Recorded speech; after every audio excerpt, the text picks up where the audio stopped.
नमस्कार दोस्तों, स्वागत है आपका आपके अपने यूट्यूब चैनल मन अप स्टोरीज में। दोस्तों आज ये नई कहानी है जिसका नाम है नसीबों का लिखा। दोस्तों कहानी बहुत ही अच्छी है, अंत तक जरूर देखिएगा। तो ये पहला पार्ट हम शुरू करते हैं। कमल अपने छोटे से परिवार के साथ खेतीबाड़ी करके गांव में आराम से गुजारा कर रहा था। उसका अपना खुद का पैतृक घर था।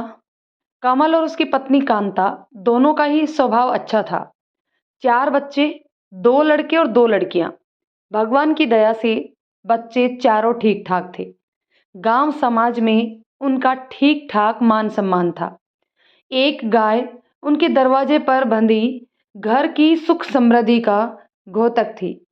कमल की उम्र लगभग 40 वर्ष थी। उनके बड़े बेटे की शादी वह पिछले वर्ष ही कर चुके थे।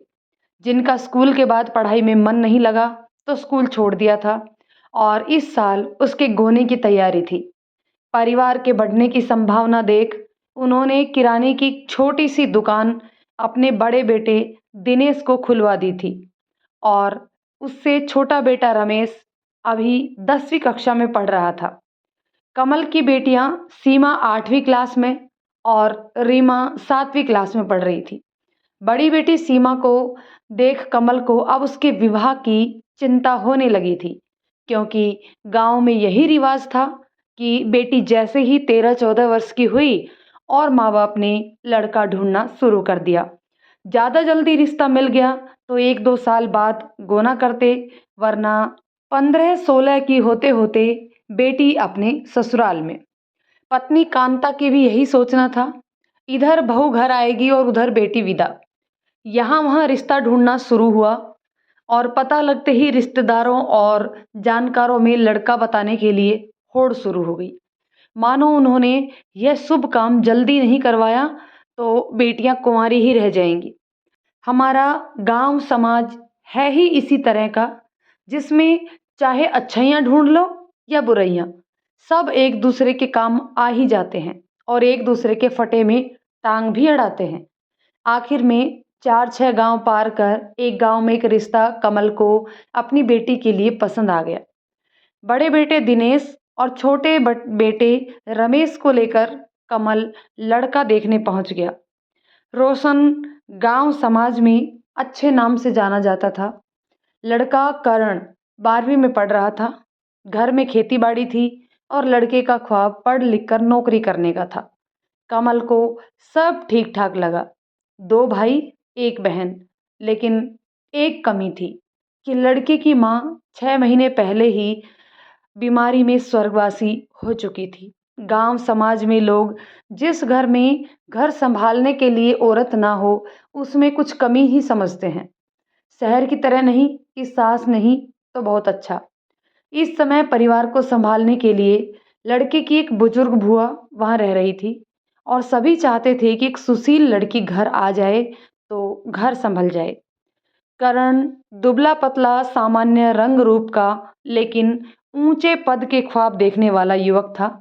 वह नहीं चाहता था कि उसकी अभी शादी हो, लेकिन भारतीय परिवारों में विशेष तौर से गांवों की संस्कृति में माँ बाप ही फैसला लेते हैं।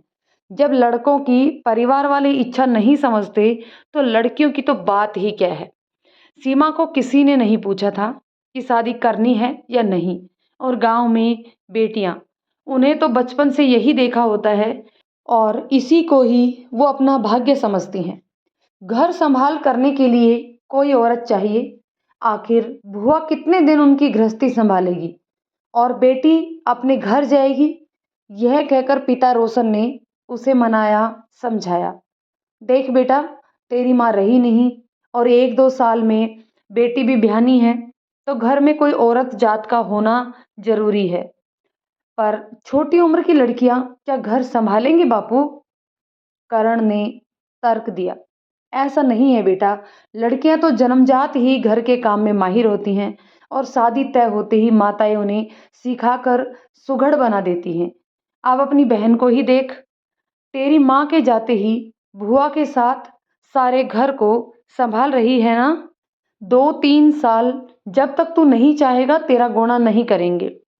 तू अपनी पढ़ाई पूरी कर लेगा तो तेरी मर्जी से ही बहू घर में लाएंगे। तब तक तेरी बहन के लिए भी रिश्ता ढूंढ लेंगे और जब बींदनी आएगी तो वह अपने ससुराल चली जाएगी। रोशन ने करण को समझा बुझाकर अंततः मना ही लिया और 14 वर्षीय सीमा की शादी 17 वर्षीय करण से तय कर दी गई। पिता के इतने तर्क और बुआ के समझाने पर करण भी बेमन से ही सही पर मान गया।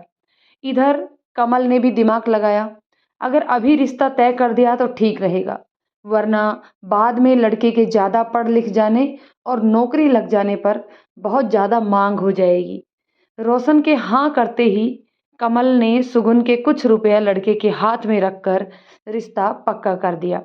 सीमा अभी शरीर से हल्की पतली सी थी, लगता ही नहीं था कि वह 13-14 साल की है। रोशन ने गोने के लिए 2-3 साल बाद का समय रखने की बात की तो कमल आसानी से मान गए थे कि जब तक लड़का अपनी पढ़ाई पूरी करेगा और इधर सीमा मायके में ही रहेगी। घर आकर उसने सभी को ये खुशखबरी सुनाई और घर में शादी की तैयारियां शुरू हो गई। इधर सीमा ने 8वीं के पेपर दिए और उधर शादी की शहनाइयां बजने लगी।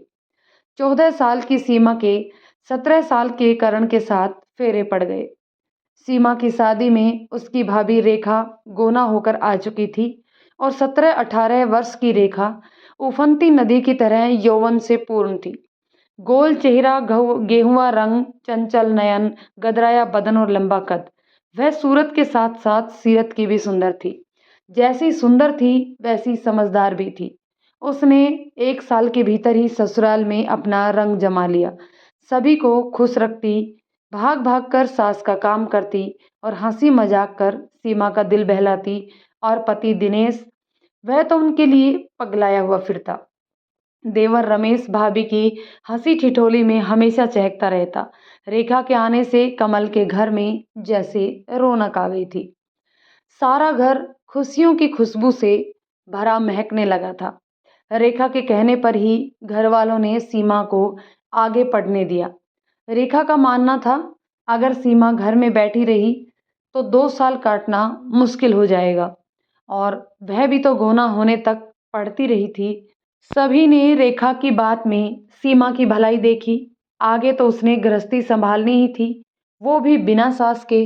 तो 2 साल मायके में खुल के जी ले और पढ़कर भाभी की तरह समझदार हो जाए। फिर घर पर ही सीमा की पढ़ाई चलती रही क्योंकि गांव में स्कूल 8वीं तक ही था। उधर करण ने 12वीं करके कॉलेज में दाखिला ले लिया। शादी के बाद दोनों घर में आना जाना हो गया। करण तो सिर्फ एक बार ही आया। छोटी उम्र की सीमा अभी तक पति पत्नी के रिश्ते के बारे में कुछ ज़्यादा नहीं जानती थी। बस करण उसका पति है यही उसे पता था। तो शर्म के मारे उसके आगे ना आई और ना ही करण ने ऐसा कोई प्रयास किया। हाँ, रेखा ने ज़रूर दोनों के मन की टोह लेने की कोशिश की। करण जी, आप कुछ उदास दिखाई देते हैं, कुछ परेशानी है क्या? नहीं तो ऐसा तो कुछ नहीं है। यहाँ आ गया तो बस कॉलेज की छुट्टियाँ करनी पड़ी तो पढ़ाई का हर्जा हुआ है। तो बस वो ही सोच रहा था। उसने सहजता से जवाब दिया। ओह! मैं तो कुछ और ही समझी थी। कहीं देवी दर्शन की इच्छा तो नहीं? रेखा मुस्कुराते हुए बोली। रेखा की बात सुनकर कर्ण भी मुस्कुरा दिया। ऐसी कोई बात नहीं है भाभी। मैं तो शादी ही नहीं करना चाहता था। अभी पढ़ाई पूरी करनी थी। पर माँ के जाने के बाद पापा चाहते थे कि घर में बहू आ जाए तो हाँ करनी पड़ी। उसने शादी करने का रीज़न बताया और कोई उत्साह नहीं जताया तो रेखा मुस्कुरा पड़ी। अच्छी बात है करण जी। वैसे भी सीमा अभी बहुत छोटी है। कच्ची उम्र में सीमा का रिश्ते में आगे बढ़ना रेखा को यूं भी उचित नहीं लगा। ऐसे में मन के भटकने की संभावना भी अधिक थी। अब सीमा की ससुराल से किसी न किसी तीज त्योहार पर उसका छोटा भाई देवेश आता रहता था। एक तो देवर और फिर हम उम्र सीमा उससे बातचीत कर लेती और देवर भाभी में खूब पटती। घर में भी किसी को इससे ऐतराज न था। 1 साल बाद सीमा का 10वीं का प्राइवेट फॉर्म भर दिया गया। सीमा बेशक शर्मा शर्मी के कारण करण के बारे में ना पूछती, लेकिन देवेश अपनी तरफ से अपने भाई के बारे में उसको बताता रहता और देवरों जैसी चुहल कर उसके मन की था लेता। इस तरह सीमा का ससुराल में सबसे ज़्यादा परिचय और निकटता देवेश से ही हो गई। उसके माँ-बाप भी खुश थे कि जब सीमा ससुराल जाएगी तो वहाँ उसे अजनबीपन नहीं लगेगा और आसानी से अपने परिवार में निभा पाएगी। इन 2 सालों में सीमा का रूप निखर आया था। दूध में जैसे सिंदूर मिला दिया हो, ऐसा उसका वर्ण, चंचल हिरनी सी बड़ी-बड़ी आँखें, जैसे कुछ तलाश करती हुई घूमती रही हो। सुतवा नाक और गुलाब सी पंखुड़ियों से होठ, शरीर मानो सांचे में ढाला हुआ और कमर पर लहराते रेशमी बाल बहुतों के दिल पर छुरियां चलाने के लिए काफी थे। अगर उसकी शादी नहीं हुई होती तो हजारों लड़के ही उसके दीवाने हो लिए होते। हर कोई अपनी प्रेयसी के रूप में ऐसी ही कल्पना करता है। फिर भी कुछ जवान यह जानते हुए भी कि सीमा की शादी हो चुकी है, मन ही मन सीमा के साथ की चाह रखते थे और आहें भरते। उसकी एक मुस्कान पर बलिहारी जाते। इन्हीं में एक था गांव के मुखिया का बेटा संदीप। बचपन से सीमा के साथ उसी स्कूल में एक दर्जा आगे पढ़ रहा था और दोनों के घर में आना जाना भी था, तो दोनों के बीच कोई झिझक लज्जा नहीं थी और सीमा की शादी भी हो गई थी तो किसी को कोई बुराई भी न लगती। इधर सीमा का यौवन उभार पर था, उधर संदीप के मन में उसके प्रति प्रेम जागने लगा था। उम्र में सीमा से 2 साल बड़ा संदीप बेशक प्रेम की परिभाषा ना जानता हो, लेकिन सीमा की मनमोहक छवि उसके मन में गहराती जा रही थी। वैसे भी प्रेम तो स्वतः अंकुरित होता है। वह कहाँ इन बंधनों को मानता है। भला बुरा, सही गलत, बड़ा छोटा, उचित या अनुचित, सब शानों की सोचें हैं। लड़कपन में ये बातें कहाँ दिमाग में आती हैं। वहाँ तो बस कोमल भावनाओं का ज्वार होता है जो मन में उमड़ता घुमड़ता रहता है। कई बार उसका मन कहता है कि वह अपने दिल की बात सीमा को बता दे। शायद सीमा भी उसे पसंद करती हो। बात तो अच्छे से ही करती है। शादी का क्या है, अभी उसका गोना तो हुआ नहीं, लेकिन फिर आगे की कल्पना पर रुक जाता। कहीं सीमा बुरा मान गई तो, घर पर बता दिया तो, अनेक तरह की बातें दिमाग में चक्कर काटती रहती। अभी उसमें भी लड़कपन ही था और सबके सामने कहने की हिम्मत भी ना थी। ऊपर से सीमा का शादीशुदा होना। एक तरफ जहाँ सीमा और करण के बीच देवेश के जरिए धीरे धीरे प्यार पनप रहा था, वहीं दूसरी तरफ संदीप सीमा से एक तरफा प्यार में पड़ गया। सीमा ने 10वीं कर ली थी और करण बीए के फाइनल में पहुंच गया।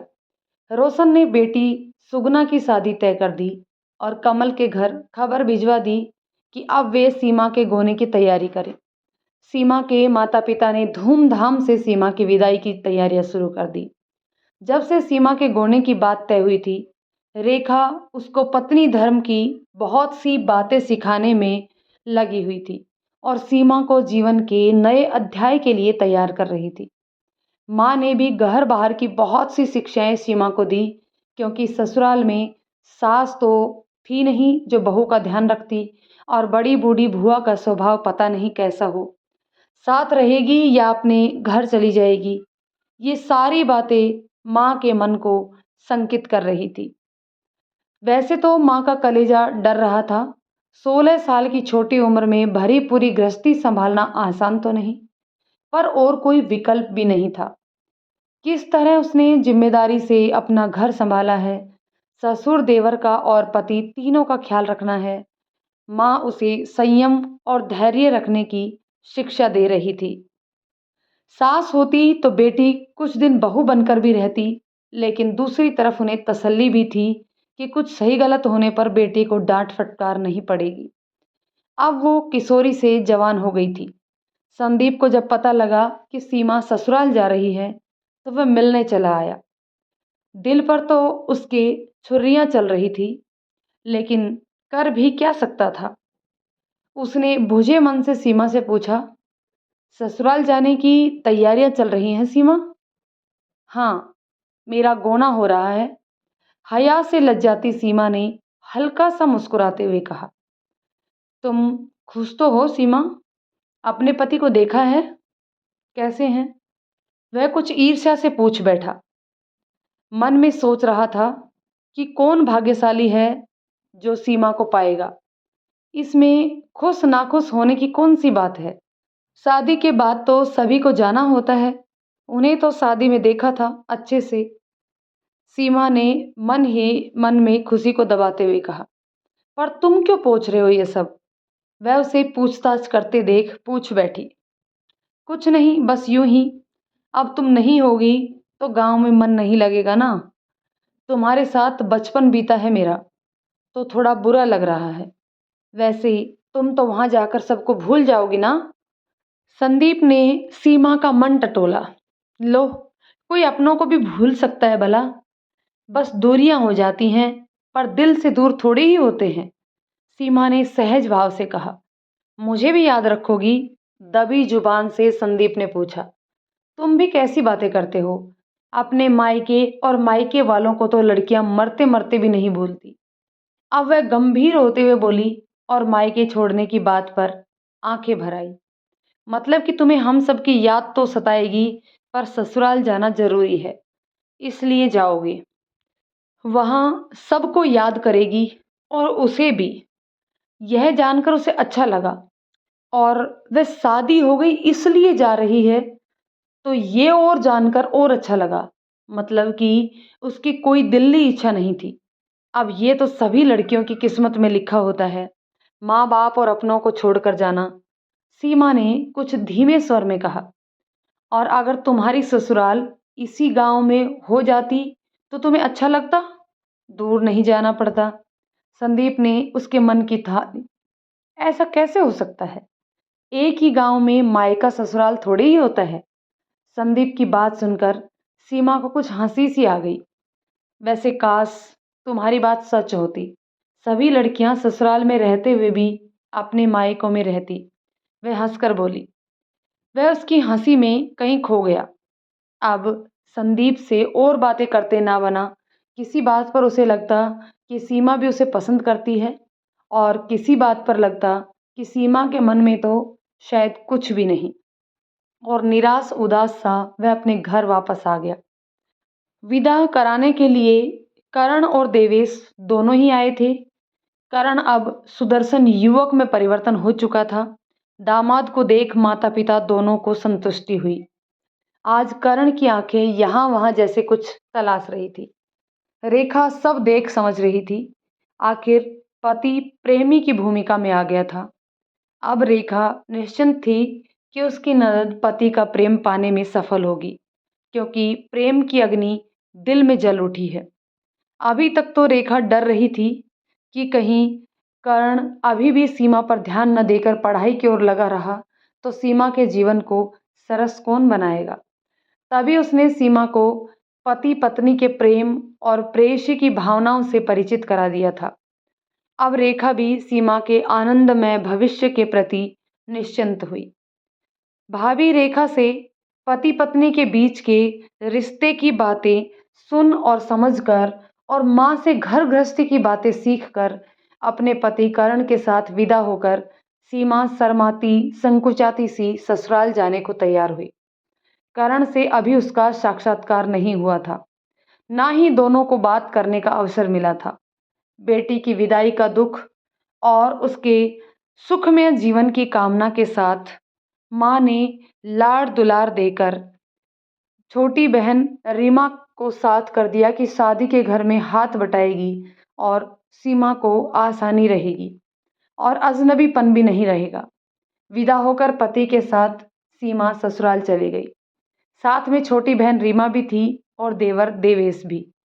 देवेश का सीमा के घर से आकर भाभी सीमा के बारे में तारीफ करना करण के मन में उसके प्रति लगाव पैदा कर चुका था, और उसकी सुंदरता के चर्चे उसके मन को अनुराग से भर चुके थे। वैसे भी इस समय जो उसकी उम्र थी वह प्रेयसी के सपनों में खोने और पाने की ही थी। जो एक अनजान कसक सीमा से मिलने की उसके मन में जाग उठी थी। आते समय उसने एक झलक सीमा को देखी तो देवेश की बात पर यकीन हो गया कि उसकी पत्नी लाखों में एक है और वह बहुत ही किस्मत वाला है। अब वह सदा उसके साथ रहेगी, इस बात ने उसके मन को प्रसन्नता से भर दिया था और उसके चेहरे पर मुस्कुराहट छा गई थी। इधर सीमा भी घूंघट की ओट से मौका मिलते ही कर्ण को देख लिया करती। 2 साल में कर्ण की लंबाई और बढ़ गई थी और शरीर भर गया था। गेहुआ रंग और चौड़े माथे पर घुंघराले बाल खूब फब रहे थे। चेहरे पर पतली मूछें उसे कुछ रौबदार बना रही थी। एक लड़की जैसे पति की कल्पना करती है और सीमा देवेश के बखान से जैसी कल्पना करती थी, वह वैसा ही लग रहा था।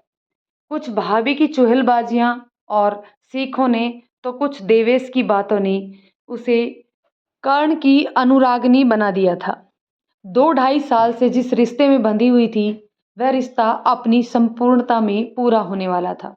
जब कर्ण की आंखें उसे यहाँ वहाँ ढूंढ रही थी, तब यह देखकर रेखा समझ गई थी कि कर्ण के मन में उसके लिए भावनाएं पैदा हो गई हैं। एक सहज लाज का पर्दा दोनों के बीच था। मायका छूटने का थोड़ा दुख भी था, तो ससुराल में अकेले रहने की बेचैनी भी। पर इसी के साथ करण के साथ रहने की एक अलग सी खुशी उसके हृदय को आनंद से भर रही थी। दुख और सुख का संगम एक साथ अलग अलग से मनोभाव जगा रहा था, लेकिन बीच बीच में देवेश के चुटकुले और रीमा की इधर उधर की बातें उसका मन बहला रहे थे। अभी तक सीमा करण के बीच कोई बात नहीं हुई थी। देवेश और रीमा के होते हुए करण कोई बात कहने में झिझक रहा था और सोच रहा था कि बात क्या करे। घर पहुंचते पहुंचते शाम हो गई थी और सुगना और भुआ ने उनके आने के स्वागत में बहुत सारी तैयारियां कर रखी थी।